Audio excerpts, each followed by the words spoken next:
The station was quiet, orbiting the dead moon like a thought unspoken. Its walls pulsed with distant energy, and the breath of ancient machinery hummed beneath the surface. Eli Vance stood at the edge of the chamber, dressed in plain robes, still as a statue. His gaze unreadable. He said nothing. That was his role, observer only. He had been briefed 100 times, no interference, no response, no contact. Just watch. The Federation had chosen him for a reason. Not for strength. Not for politics. Not even for diplomacy. Just presence. A human among aliens was still a novelty. A statement. In this hall, meant for peace between the bloodiest warring empires and the Perseid Reach, his very existence was meant to be symbolic. A neutral body. A witness. The Corellians were the first to arrive, reptilian and graceful, marked with the high scars of political allegiance. They nodded once in Eli's direction, with the same cautious respect one gives a sleeping predator. They took their seats without issue. But murmurs rippled through their ranks. One leaned toward another. "He's the human?" "Yes," came the hushed answer. "They sent only one." "Unarmed?" "Completely." The silence thickened. Even the automated systems seemed to acknowledge him. The station doors paused an extra second when he passed. The light adjusted as if obeying his breath. These could be coincidences. But not to them. Whispers grew as he stood. "His eyes," someone said. "They glow." No official recordings could prove it. But the room felt warmer where he watched. He didn't blink often. And when he did, there was something strange. A delay? A pulse of color in the iris. An echo. No one had told Eli that.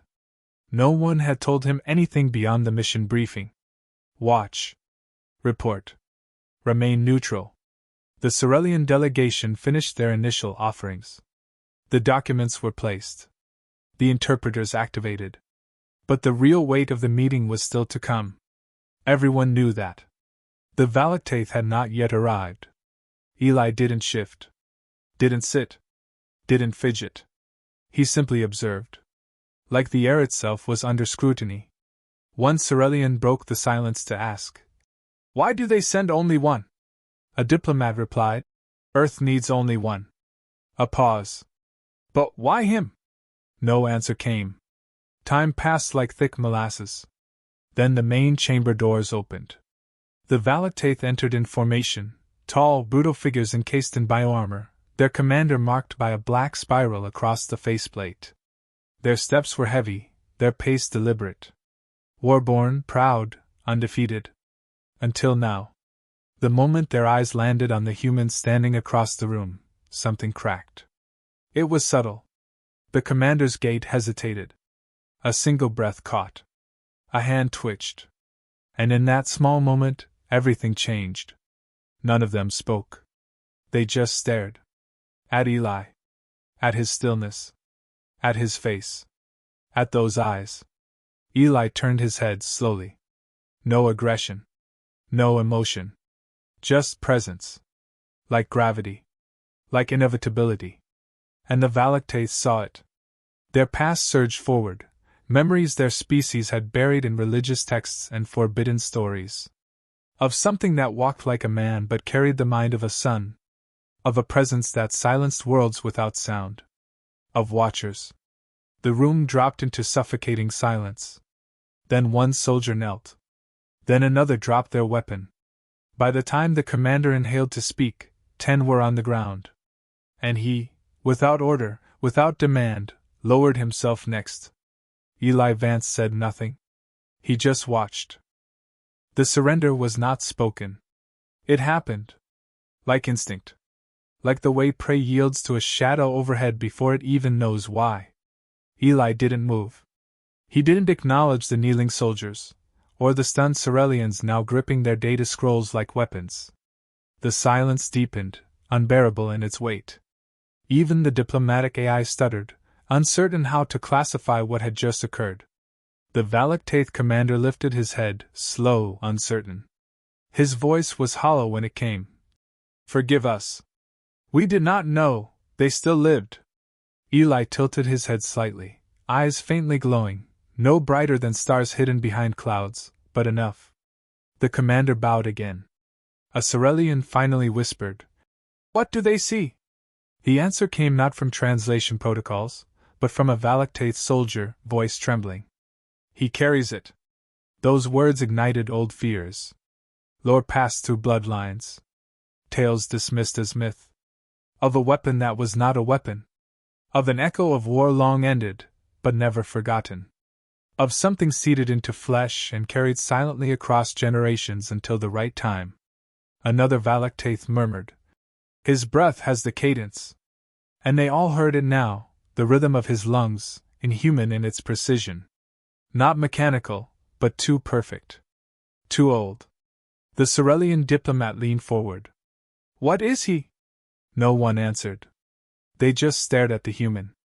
At his stillness. At his absolute lack of reaction. Eli's fingers twitched. It wasn't intentional. Not dramatic. Just a casual adjustment of posture. The entire Valactaith unit flinched. One of them uttered, "It's aware." Another, "It's watching us through him." And Eli heard. Not with ears. Not with mind. With something else. A pressure behind his eyes pulsed once. He blinked. In the darkness behind that blink, something responded. His veins felt warm. He didn't know why. He was just here to watch. He'd been told that. Again and again. Just observe. Don't engage. But his body didn't feel like it used to. His heartbeat echoed in his skull. And it wasn't just a pulse. It was patterned. Purposeful. Familiar, but not to him. A Cerelian aide whispered frantically into a secure calm. "He's not human." "Not fully." Another responded. "They say his ancestors merged with something long lost. It lives dormant waiting." "But for what?" "For the signal." And some began to believe he was the signal. Valactaith weapons were not just lowered now, they were abandoned. The commander bowed, hands open. "We surrender," he said. "Not to the Federation, but to what he is. To what sleeps within." Eli frowned. Just slightly. The chamber's lights dimmed. Not flickered, dimmed, like they obeyed. He looked down at his hands. The color of his skin shifted faintly, the veins under it glowing for a breath, then fading. He clenched his fists and felt nothing wrong. But also nothing normal. Inside him, something stirred. It wasn't malevolent. It wasn't even conscious in the way he understood. But it was old. And vast. And the aliens around him could feel it, the way animals feel storms long before they come. Eli looked up again. And that simple act made the Valactaith shudder. One of them whispered, "That stare ends bloodlines." The diplomatic AI finally resumed. "Shall the treaty proceed?" No one answered. No one dared move. Because treaties didn't matter anymore. They had already submitted to something none of them could explain, but all of them recognized. Something human. And something far beyond. The days that followed were not negotiations, they were worship. The Valactaith remained on their knees or close to it, moving only when absolutely necessary, their every motion deliberate, reverent. The Cerelians, once bitter enemies, now acted more like silent witnesses. The idea of conflict was no longer relevant. The cause of war dissolved. Eli was not confined or commanded. He was left to walk as he pleased, though always with a wide berth. He still said nothing. But every breath, every glance carried meaning now, whether he intended it or not. He began to feel it, how rooms quieted before he entered, how machines responded with subtle eagerness. Doors opened a fraction faster. Lights curved gently toward him. Environmental controls adjusted minutely to his core temperature without prompt. It wasn't paranoia. It was pattern. He didn't sleep much anymore. Not because of fear or insomnia. Just because he wasn't tired. His thoughts ran longer, deeper. Sometimes, they weren't even his. Whispers passed between species. He contains the seed. No, he is the vessel. No, he is the trigger. The Federation sent encrypted inquiries. Why had the Valactates surrendered? Why were the Cerellians no longer hostile? Why were reports filled with phrases like presence of divinity and unknown command authority?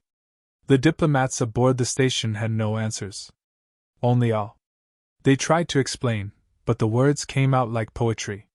Like prayer. One message did reach Eli, an old transmission from a fringe human cult based on mythic terraforming machines. They believed in a theory called Seeders, ancient human-like vessels once used to restart civilizations after galactic catastrophes. He almost deleted it. But something in him paused. The images they sent showed symbols he didn't recognize. And yet he understood them. He ran his finger across one, and felt a reaction, not in the screen, but inside him. His heart skipped. Then beat again. The rhythm had changed. He didn't know what it meant. One night, or whatever passed for night on the station, he stared into his reflection. His eyes were lit softly from within, not bright, not unnatural, just steady. Like something had awakened and was quietly watching alongside him. Valactate guards began leaving offerings near his quarters. Not weapons. Eggs. Soil. Data crystals. Things that meant survival. Things that meant rebirth. One of them, a translator named Reshk, finally dared speak directly to him. "We recognize your form, but not your mind," he said. "You are human, but more. We served the old ones. We feared them. We never saw their faces. Only light." Eli said nothing. But his presence was enough. Reshk continued.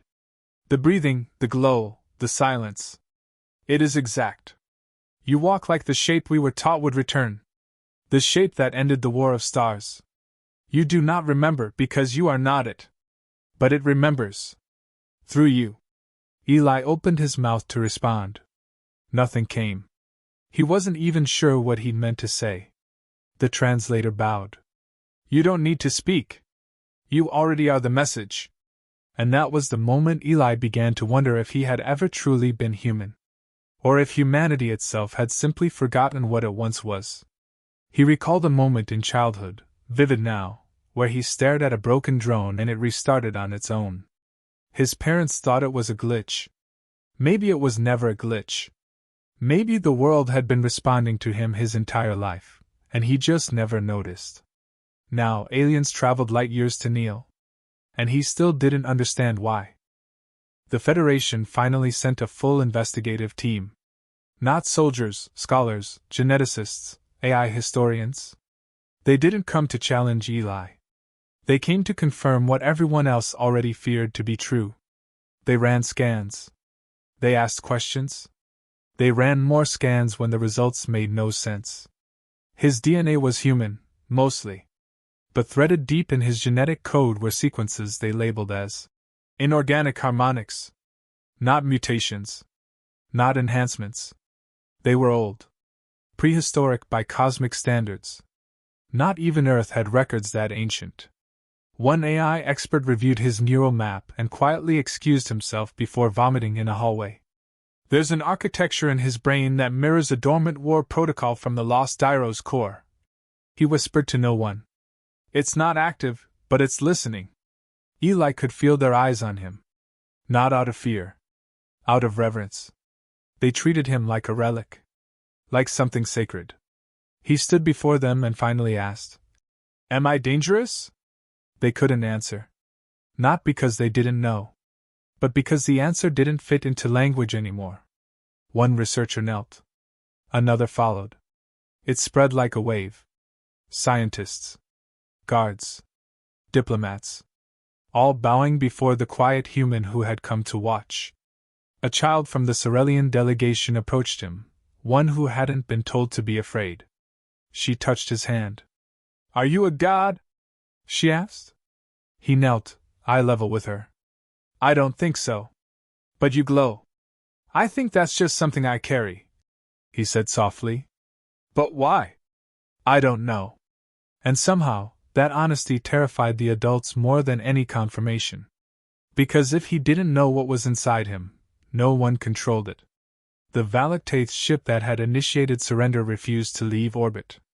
Its commander requested no asylum, no resources. Only proximity.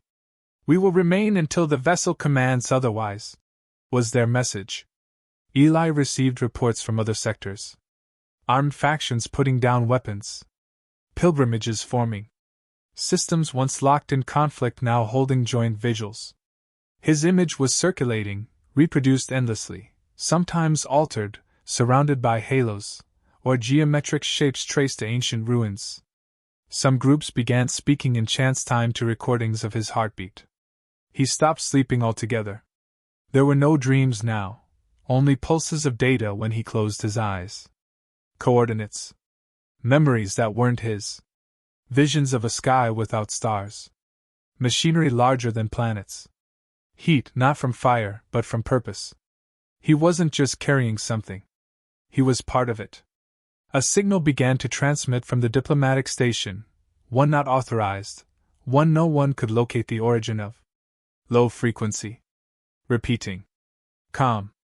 Across the galaxy, ancient machines stirred. Forgotten satellites blinked to life. Structures thought to be ruins hummed faintly. A pattern was forming. And Eli knew he was the center of it, but not the cause. He was the echo. The trigger. And as silence fell across sectors once loud with war, one truth became undeniable. He had not come to change them. He was the proof that they were already changing. That something older than history had chosen its time. Chosen its vessel. And now, simply by existing, he was enough.